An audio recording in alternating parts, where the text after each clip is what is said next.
ஒரு வீட்டில் தாத்தா, பாட்டி, அப்பா, அம்மா, 2 குழந்தைகள் எல்லாரும் சேர்ந்து இருந்தாங்க. ஆனா அந்த வீட்டில் ஒரே பிரச்சனை, எல்லாருக்கும் டைம் இல்ல. அப்பா மொபைல், அம்மா வேலை, அண்ணன் கேம், தங்கை டிவி. தாத்தா, பாட்டி அமைதியா ஒரு மூலையில்.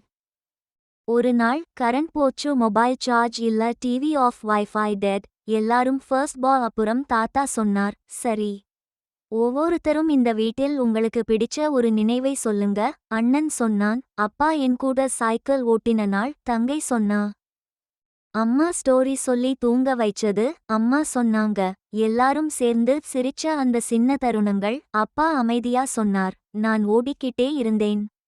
இவ்வளவு அழகான தருணங்களை மிஸ் பண்ணிட்டேன்னு இப்ப புரியுது. அந்த ஒரு நிமிஷம் வீடு சத்தமா மாறல, ஆனா மனசு நிறைந்துச்சு. கரண்ட் வந்தது, யாரும் மொபைல் எடுக்கல. வாழ்க்கை வேகமா ஓடலாம், ஆனா உறவுகள் ஒரு நிமிஷம் நிறுத்தினாதான் பேசும்.